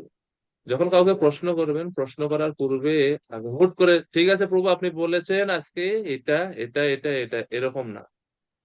হুট করে আপনি প্রভু আপনি বলেছেন, এবার এরকম প্রশ্ন করা উচিত না। কিভাবে করতে হবে? প্রথমে আগে প্রশংসা করতে হবে। প্রশংসা বুঝেন? শ্রুত গোস্বামীর কে শৌনক ঋষিরা প্রথমে আগে প্রশংসা করছে, সুত জানা আছে ভদ্রন্তে, আহ, যে আপনি সব বেদান্তবিদ, আপনি সব মানে শাস্ত্র অধ্যয়ন করেছেন, আপনি সৌম্য, বিশেষ সুন্দর সুন্দর করে তিনি ওনার আগে স্তুতি করেছেন, প্রার্থনা করেছেন, প্রশংসা করেছেন, এরপরে গিয়ে প্রশ্ন করছেন। 6টা প্রশ্ন করছেন। ভাগবতমে প্রথম অধ্যায়ে দেখবেন, আপনারা পড়লে আজকে পড়ে নিবেন, দেখবেন সেখানে প্রশ্ন হুট করে করেন নাই, যে ঠিক আছে সুত গোস্বামী আপনি বলেন তো, না এরকম না। তো এই জন্য আপনারাও যখন কোথাও প্রশ্ন করবেন, কখনো এই ভাবটা বা এটা আপনারা পালন করার চেষ্টা করবেন, এটা হচ্ছে প্রশ্ন করার শিষ্টাচার। আর যখন কেউ উত্তর দিবেন, যখন আপনিও তো কখনো কখনো কারো প্রশ্নের উত্তর দিতে যাবেন, উত্তর দেওয়ার সময় আগে এরকম এই শিষ্টাচার পালন করতে পারেন, যেটা কৃষ্ণ এখানে দেখাচ্ছেন। অভ্যাস এবং বৈরাগ্য, এই দুইটা জিনিসের দ্বারা মনকে সংযত করা যায়। অভ্যাসটা কি? অভ্যাস হচ্ছে বারবার বারবার বারবার চেষ্টা, নিরন্তর নিরন্তর, মানে ব্যর্থ হবেন, আবার চেষ্টা, আবার চেষ্টা, আবার চেষ্টা, এভাবে। আর বৈরাগ্য কি? আমার মনকে বশীভূত করার জন্য যা কিছু বাধা দিচ্ছে, সেই সব বিষয়গুলোকে ত্যাগ করে দেয়। জব করতে মন বাধা দিচ্ছে বা মন বিচলিত হচ্ছে মোবাইলের কারণে, তাহলে মোবাইলটাকে সরাই দেবে। এটা হচ্ছে বৈরাগ্য। বৈরাগ্য মানে কি? ত্যাগ, অনাসক্তি। তাহলে এই দুইটার ফলে মন বশীভূত হবে। এই জন্য ভগবান অর্জুনকে কৌন্তেয় বলে ডাকছেন। কৌন্তেয় মানে হচ্ছে কুন্তি পুত্র। কুন্তি পুত্র বলার মাধ্যমে অর্জুনকে ভগবান মনে করিয়ে দিচ্ছেন যে তোমার মা কুন্তির কথা স্মরণ করো। তোমার মাতা কুন্তি যেরকম, কত বৈরাগ্য ছিল ওনার। কুন্তি মাতা ওনার প্রার্থনাতে বলেছেন, প্রথম স্কন্ধে 8ম অধ্যায়ে ওনার কুন্তি স্তুতিতে, যে হে ভগবান, পাণ্ডু এবং যাদবদের সঙ্গে আমার স্নেহের সম্পর্ক ছিন্ন করে দেন।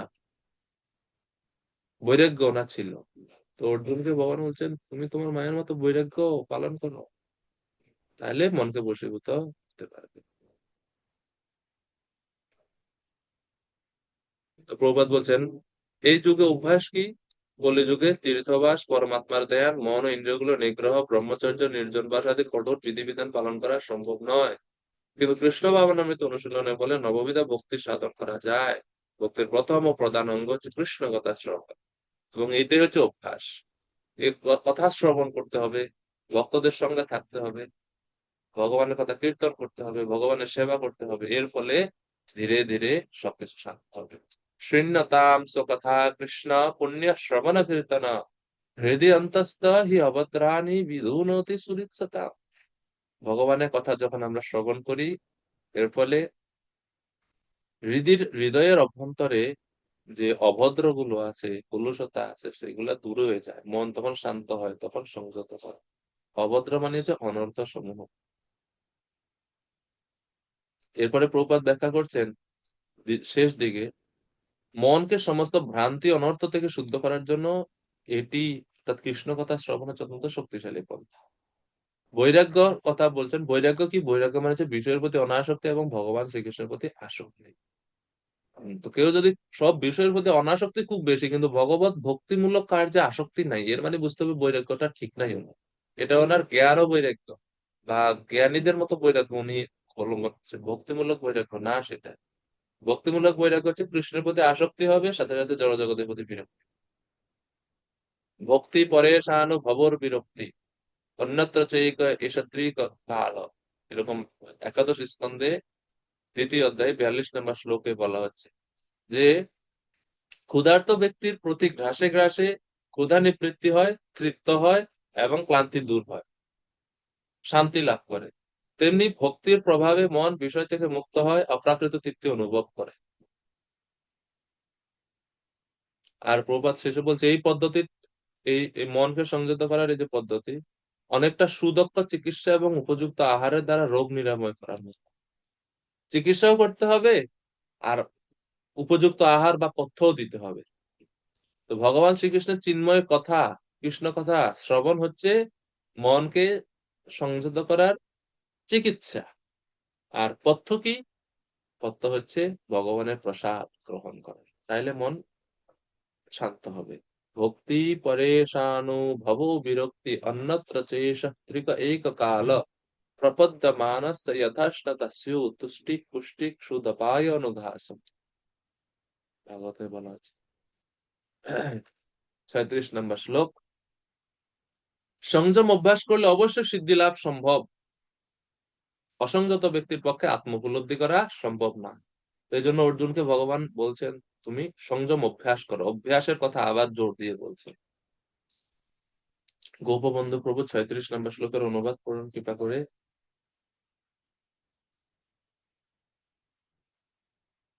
মাইক অন করুন প্রভু, মাইক অফ আছে আপনার।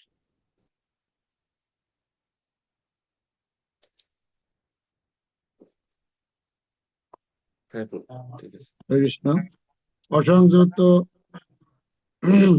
চিত্ত ব্যক্তির পক্ষ আত্মোপলব্ধি দুষ্প্রাপ্য, কিন্তু যার মন সংযত এবং যিনি যথার্থ উপায় অবলম্বন করে মনকে বশ করতে চেষ্টা করেন, তিনি অবশ্যই সিদ্ধি লাভ করেন।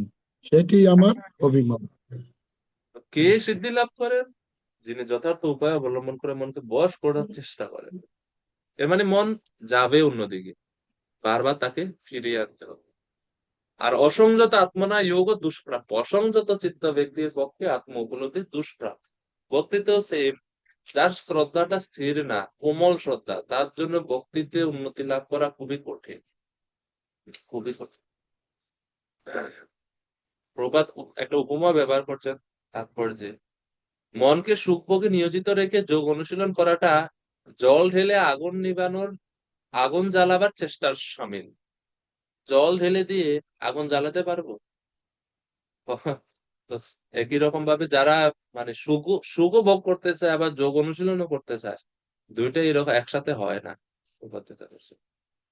এখন অর্জুনের প্রশ্ন আসছে মনে, ঠিক আছে বুঝতে পারলাম, কিন্তু এই যে অসংযত কথা বললেন না, তখন অর্জুন হঠাৎ করে চিন্তা করে, আচ্ছা যারা এরকম অসংযত হওয়ার ফলে মানে যোগ অনুশীলন করতে পারে না, ব্যর্থ হয়, এদের গতি কি হয় শেষে? তো অর্জুন জিজ্ঞেস করেছে, অর্জুন বাচা अयति श्रद्धयोपेता योगाच्चलितमानसः अप्राप्य योगसंसिद्धिं कः কাম গতিম কৃষ্ণ গচ্ছতি। সুরপালিকা মাতাজি অনুবাদ পড়ুন কৃপা করে। হরে কৃষ্ণ প্রভু, ধন্যবাদ প্রণাম। অর্জুন জিজ্ঞাসা করলেন, হে কৃষ্ণ, যিনি প্রথমে শ্রদ্ধা সহকারে যোগে যুক্ত থেকে পরে চিত্ত চাঞ্চল্য হেতু বষ্ট হয়ে যোগের সিদ্ধি লাভ করতে না পারেন, তবে সেই ব্যর্থ যোগীর কি গতি লাভ হয়? হরে কৃষ্ণ। হ্যাঁ, এখন কৃষ্ণের কাছে প্রশ্ন করছে, প্রাসঙ্গিক প্রশ্ন অর্জুনের, যে জগৎ যারা ভ্রষ্ট হয়ে সব তাদের কি গতি হয়, কাম গতিম কৃষ্ণ গচ্ছতে।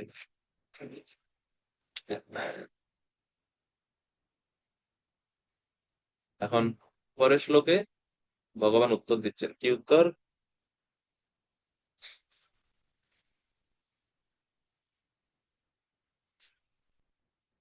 এখন অর্জুন তো প্রশ্ন করলেন 37 নম্বর শ্লোকে, 38 নম্বর শ্লোকে অর্জুন বলছেন, এই যে প্রশ্নটা আমি করলাম, এই প্রশ্ন করার কারণ কি বা এই প্রশ্নের অভিপ্রায়টা কি, তাও অর্জুন 38 নম্বর শ্লোকে ব্যক্ত করছেন।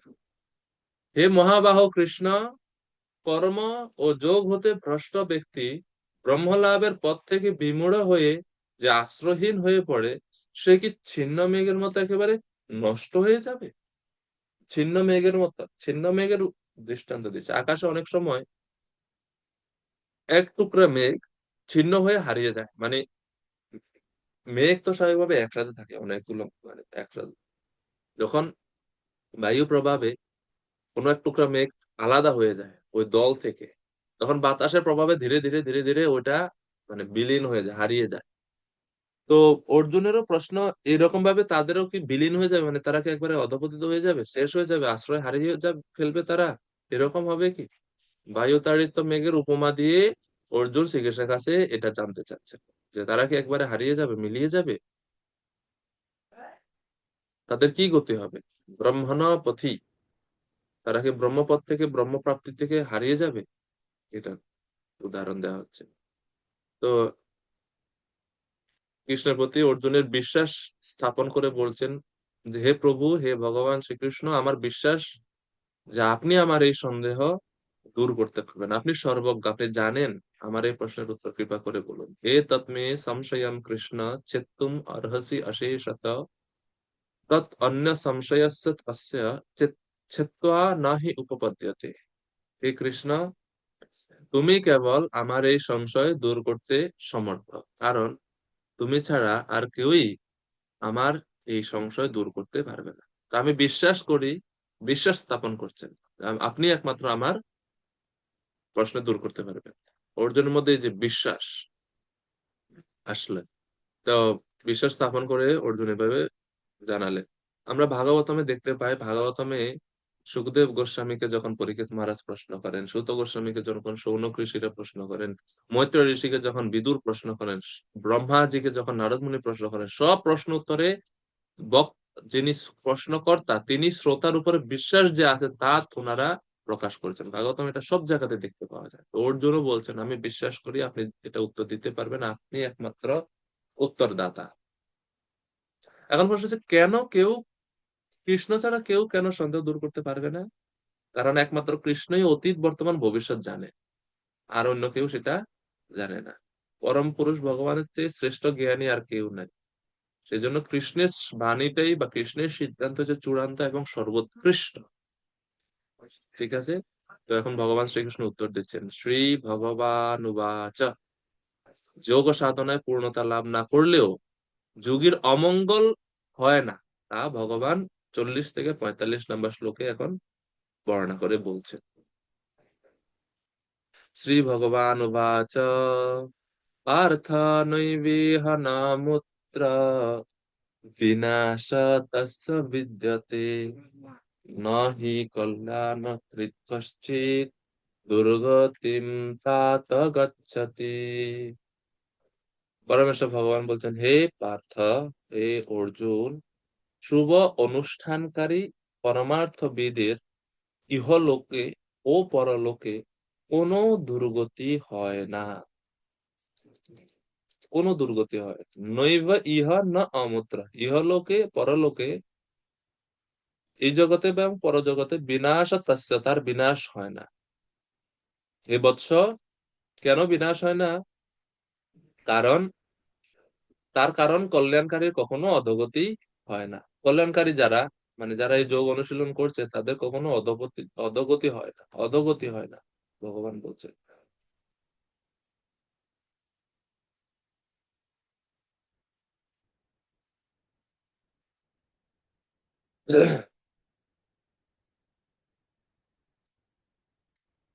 যিনি বিষয় বাসনা পরিত্যাগ করে নিষ্কাম কর্মযোগ অবলম্বন করে যোগ সিদ্ধি লাভের পূর্বে ভ্রষ্ট হয়ে দেহ ত্যাগ করেন, তার কখনো দুর্গতি লাভ হবে না, কারণ তিনি নিঃশ্রেয় লাভের উপায় রূপ এই যোগ পন্থা আরম্ভ করেছেন।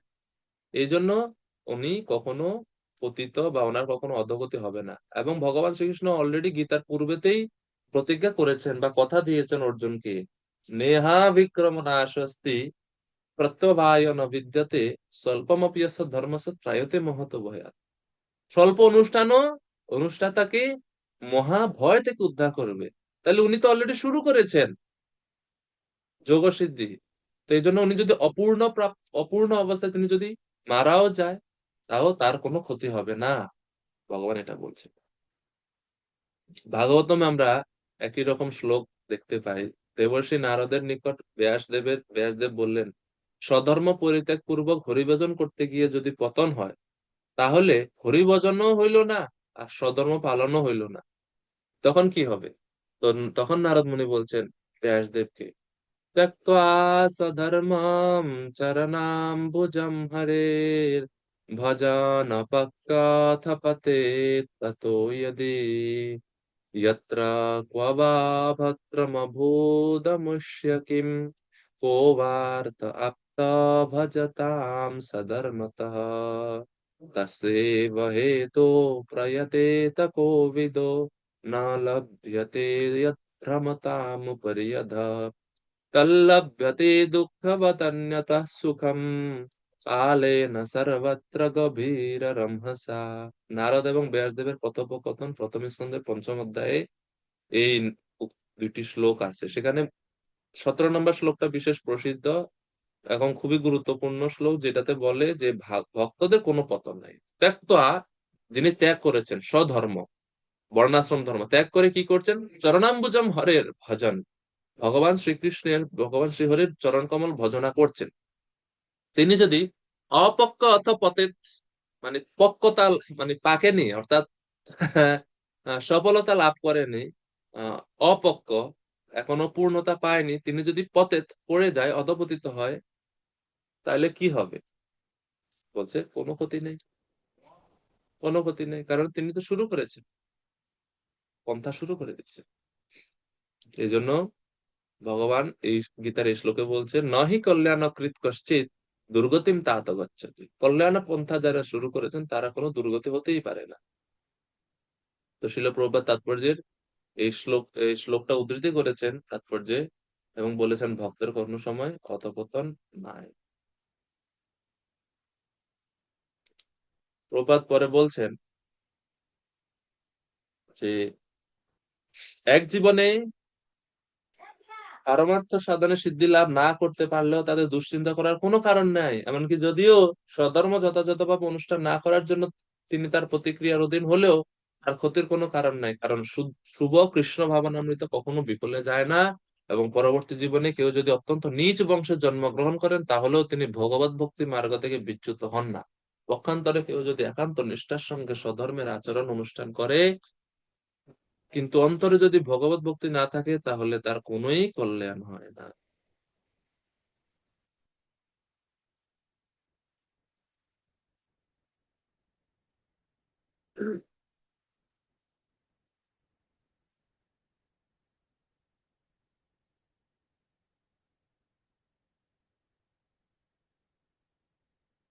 তারপর যে প্রভুপাদ আরো পরের অংশে ব্যাখ্যা করছেন, মানুষকে দুভাগে ভাগ করা যায়, সংযত এবং উচ্ছৃঙ্খল। যারা পরজন্মের কথা বিবেচনা না করে, মুক্তির কথা বিবেচনা না করে ইন্দ্রিয় তৃপ্তির চেষ্টা করে, সেই সমস্ত মানুষদেরকে শৃঙ্খল পর্যায়ভুক্ত করা যায়। আর যারা শাস্ত্র নির্দেশ মানে, তারা হচ্ছে সংযত পর্যায়ভুক্ত। এভাবে প্রভুপাদ মানুষদের মধ্যে পার্থক্য করছেন।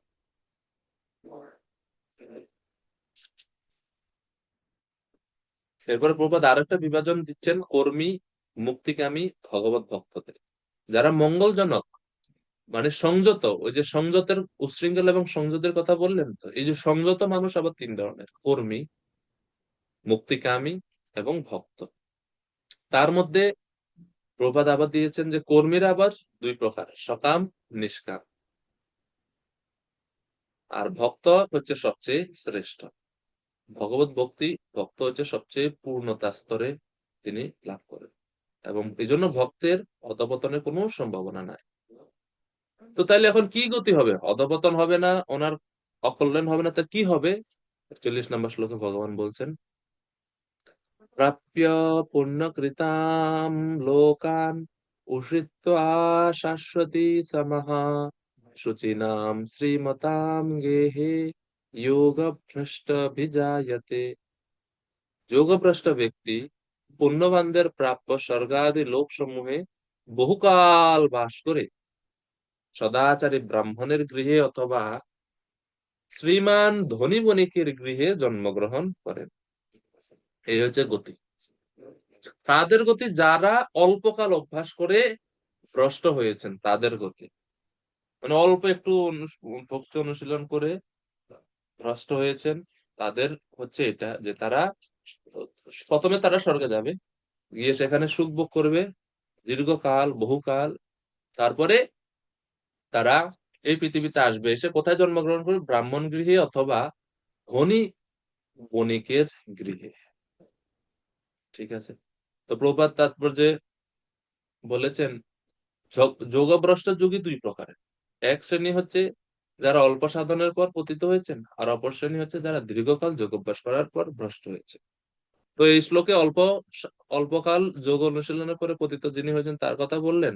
পরের শ্লোকে যে দীর্ঘকাল অভ্যাসের পর যিনি যোগভ্রষ্ট হয়েছেন তার গতি কি হবে?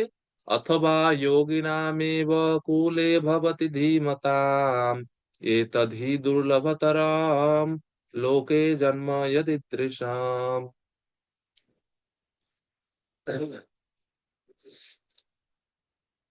প্রাণ গৌরচন্দ্র প্রভু কৃপা করে 42 নম্বর শ্লোকের অনুবাদ করুন।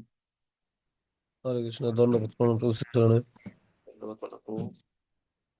অথবা যুগভ্রষ্ট পুরুষ জ্ঞানবান যোগীগণের বংশে জন্মগ্রহণ করেন। এই প্রকার জন্ম এই জগতে অবশ্যই অত্যন্ত দুর্লভ। হরে কৃষ্ণ। অথবা যোগভ্রষ্ট পুরুষ, তো এই যোগভ্রষ্ট কোনজন? যিনি দীর্ঘকাল অভ্যাসের পর যোগভ্রষ্ট হচ্ছেন তিনি। তিনি কোথায় জন্মগ্রহণ করেন? জ্ঞানবান যোগীগণের বংশে জন্মগ্রহণ করেন। এর ফলে কি হবে? জ্ঞানবান যোগীর বংশের জন্মগ্রহণের ফলে তিনি জন্মের পর থেকেই, শুরু থেকেই উনি ওনার যে অবশিষ্ট যেটা বাকি ছিল যোগ অনুশীলনের, সেটা তিনি করতে পারবেন।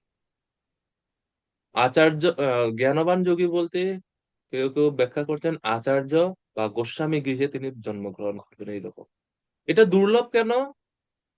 এটা এতদ্ধি দুর্লভতরম লোক, এটা কেন দুর্লভ? কারণ এই কুলে জন্ম হওয়ার ফলে জীবনের শুরু থেকে তিনি পরমার্থ সাধনের প্রেরণা লাভ করবেন এবং পরিবেশ লাভ, এই জন্য এটা অত্যন্ত দুর্লভ। শাস্ত্রে তো এমনি মনুষ্য জীবনকে দুর্লভ বলা হয়েছে, কিন্তু মনুষ্য জন্মে মহাপুরুষদের সঙ্গ লাভ করা আরো বেশি দুর্লভ। ভাগবতমে এই সিদ্ধান্ত দেওয়া হয়েছে, দুর্লভ মানুষ দেহ দেহিনাম ক্ষণ ভঙ্গুরা তত্রাপি দুর্লভম মন্যে বৈকুণ্ঠ প্রিয় দর্শনম। দুর্লভ মানুষ দেহ, মানুষ দেহ দুর্লভ জানি আমরা, কিন্তু এর থেকে আরো দুর্লভ আর একটা জিনিস আছে মনুষ্য দেহে, সেটা হচ্ছে তত্রাপি দুর্লভম মন্যে বৈকুণ্ঠ প্রিয় দর্শন। বৈকুণ্ঠ প্রিয় দর্শন মানে মহাপুরুষ ভগবানের ভক্ত, তাদের দর্শন পাওয়া আরো আরো আরো আরো বেশি বেশি বেশি দুর্লভ। নারদ ভক্তি সূত্রে নারদ মুনি বলছেন, দুর্লভ অগম্য অমোঘ, অর্থাৎ মহাপুরুষদের সঙ্গ দুর্লভ।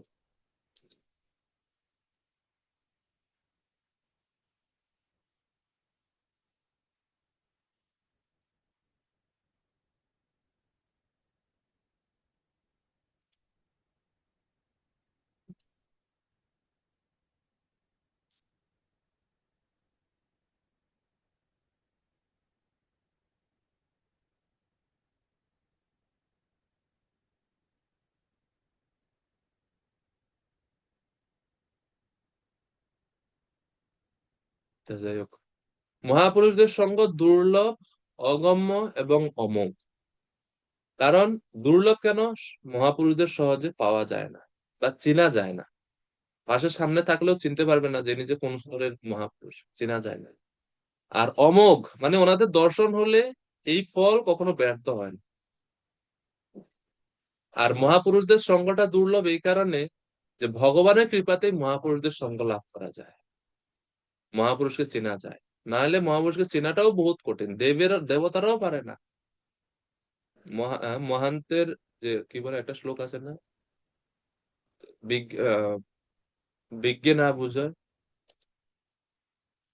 বৈষ্ণবের ক্রিয়া মুদ্রা বিজ্ঞে না বুঝে। তাহলে এই জন্য বলা হচ্ছে অত্যন্ত কঠিন।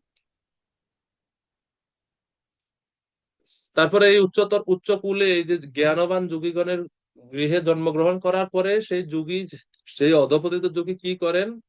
43 নম্বর শ্লোকে বলছেন, তার পুনরায় তিনি আবার প্রয়াস করেন, হে কুরুনন্দন, সেই প্রকার জন্মগ্রহণ করার ফলে তিনি পুনরায় তার পূর্বজন্মকৃত পারমার্থিক চেতনার বুদ্ধির সংযোগ লাভ করে সিদ্ধি লাভের জন্য পুনরায় যত্নবান হন। লভতে পূর্ব দৈহিকম, মানে পূর্ব জীবনের চেতনা অনুসারে সেই স্তর থেকে তিনি আবার আবার তিনি শুরু করেন ওনার সাধনা, এবং এইভাবে তিনি সিদ্ধি লাভের চেষ্টা করেন। তো প্রভুপাদ ভরত মহারাজের উদাহরণ দিচ্ছেন যে পূর্বজন্মের স্বীকৃতি অনুসারে সৎ ব্রাহ্মণ কুলে জন্মগ্রহণ করে পারমার্থিক চেতনার বিকাশ করার খুব সুন্দর দৃষ্টান্ত আমরা পাই মহারাজ ভরতের মাধ্যমে। মহারাজ ভরত ছিলেন প্রথমে রাজা, যার নামে ভারতবর্ষের নাম হচ্ছে ভরত। ভরতের নাম হচ্ছে, নাম অনুসারে হচ্ছিল ভারতবর্ষ। এর আগে এই পৃথিবীর নাম ছিল ইলাবৃত বর্ষ। তিনি গৃহত্যাগ করে বনে যান, সেখানে হরিণের প্রতি আসক্ত হয়ে পরে আবার হরিণ হয়ে গেছে। এরপরে আবার হরিণ দেহ থেকে পরে হলেন জড় ভরত। জড় ভরত রূপে তিনি সিদ্ধি লাভ করলেন। তো এইভাবে বারবার সুযোগ পান। প্রভুপাদ বলছেন, জড় ভরতের জীবনের মাধ্যমে আমরা অনায়াসে বুঝতে পারি যে পারমার্থিক সাধনা বা যোগ সাধনা কখনোই বিফলে যায় না। ভগবানের কৃপার ফলে পরমার্থ সাধকেরা কৃষ্ণ ভাবনায় সিদ্ধি লাভ করবার জন্য বারবার সুযোগ পান। কিন্তু সতর্কতা বাণী হচ্ছে এটা, এই কথা লেশ ধরে আমরা যেন নিজেরা অলস না হয়ে যায়, বারবার সুযোগ দিবে ভগবান, ওই ভাবনা থাকলে আবার এটা কিন্তু সবচেয়ে বড় বিপদ। কৃষ্ণ ভক্তদেরকে সুযোগ দেন বারবার, কিন্তু আমরা যেন এই আশায় বসে না থাকি যে কৃষ্ণ তো সুযোগ দিবে বারবার। ঠিক না এটা। 44 নম্বর শ্লোক। তো বলছে এটা কেন তিনি করেন, পুনরায় তিনি কেন প্রয়াস করেন পরের জন্মে? তার কারণ বলছেন, পূর্ব অভ্যাসে না তেনেব, তার পূর্ববর্তী জীবনে যা অভ্যাস ছিল সেই অভ্যাসের কারণে হৃয়তে হি অবশ্য, অবশ হয়ে বা স্বতঃস্ফূর্ত হয়ে ওই সাধক, ওই ব্যক্তি, ওই বাচ্চা, ওই ছোট মানুষটা যোগ সাধনের প্রতি আকৃষ্ট হয়। জন্মের পর থেকে তার যোগ সাধনের প্রতি খুব আকর্ষণ থাকে। কেন? পূর্ব অভ্যাসে না, পূর্ব অভ্যাসের ফলে। আমরা ভাগবতমে গজেন্দ্র কাহিনীতে দেখতে পাই, যখন গজেন্দ্র কুমিরের দ্বারা আক্রান্ত হয়, 1000 বছর তো যুদ্ধ করছে, এরপরে যখন দেখছে যে আর পারছে না, তখন পূর্ব জীবনে তিনি একটা প্রার্থনা শিখেছিলেন যখন তিনি ইন্দ্রদম্ন রাজা ছিলেন তখন। আর সেই পূর্ব জীবনের সেই প্রার্থনা তিনি নিবেদন করার ওনার মনে পড়ে যায়, যেটা হচ্ছে পূর্ব অভ্যাসের ফল। এই জন্য বলছে হিয়তে হি অবশ্য। ঠিক আছে। জিজ্ঞাসু অপি যোগ, এই প্রকার যোগ শাস্ত্রের অনুসন্ধান করতে থাকেন, শব্দ ব্রহ্ম অতিবর্ততে, এবং বেদোক্ত সকাম কর্মমার্গকে অতিক্রম করে বা সকাম কর্মমার্গ বাদ দিয়ে তিনি পরমাত্মা উপাসনায় লিপ্ত হন। এই হচ্ছে যোগীর অবস্থা। এই জন্য বলছে অবশ্য অপি। দেখবেন কিছু কিছু ছোট ছোট বাচ্চারা ছোটবেলা থেকেই, কেউ বলা লাগে না, শিখানো লাগে না, ছোটবেলা থেকে তাদের আকর্ষণ ভক্তির দিকে, গ্রন্থ অধ্যয়নের দিকে, হরিনাম কীর্তনের দিকে। এর মানে বুঝতে হবে পূর্বের অভ্যাস আছে এদের। এই জন্য প্রভুপাদ বলছে এটা হচ্ছে বৈকুণ্ঠ শিশু। শিল প্রভুপাদ বলছে এই সমস্ত শিশু। তো এই যে ভক্তি যোগের গুরুত্ব, প্রভুপাদ তারপর যে ভক্তি যোগের গুরুত্ব সম্বন্ধে বলছেন যে ভগবত ভক্তিটা এতই মহান যে যে কেউ এটাতে অংশগ্রহণ করতে পারে, ভগবত ভক্তিতে। ভগবানের নাম কীর্তন করতে পারে এবং শুদ্ধতা লাভ করতে পারে। এবং অবশেষে এই যুগই পরবর্তী জীবনে আবার সুযোগ যখন প্রাপ্ত হন, সুযোগ প্রাপ্ত হয়ে ভগবানকে যখন আরাধনা করে, শেষে তিনি পরম গতি লাভ করেন। 45 নম্বর শ্লোকে বলা হচ্ছে, প্রয়ত্নাৎ ইয়তমান হতু, তিনি এই জন্মে পূর্ব জন্মকৃত যত্ন অপেক্ষা অধিক যত্ন করে।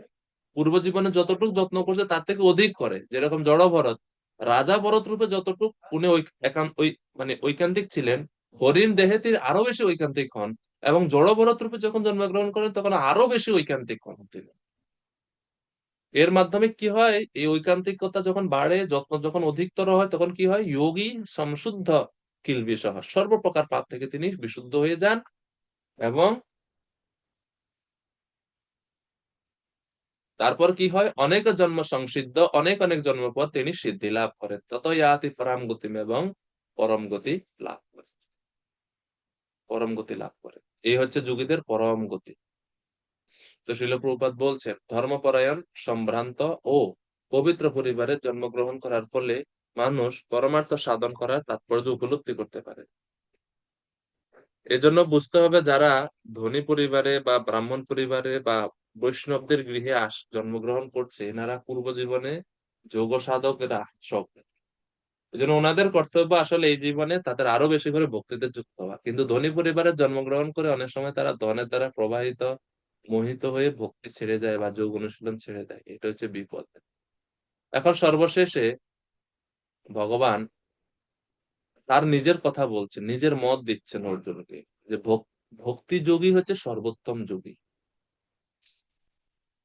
তপস্বীভ্য অধিক যোগী জ্ঞানীভ্যোপি মতাধিক কর্মেভ্য চ অধিক যোগী তস্মাৎ যোগী ভবার্জুন। যোগী তপস্বীদের চেয়ে শ্রেষ্ঠ, জ্ঞানীদের চেয়ে শ্রেষ্ঠ, সকল কর্মীদের চেয়েও শ্রেষ্ঠ। তাই হে অর্জুন, সর্ব অবস্থাতে তুমি যোগী। এখন এই যোগী কোন যোগী? যিনি তপস্বী, কর্মী, জ্ঞানীর থেকেও শ্রেষ্ঠ। এই যোগীটা কোন যোগী? এই যোগী হচ্ছে ভক্ত যোগী, সয়োগী পরম মত। সেই যোগী হচ্ছে ভক্ত যোগী।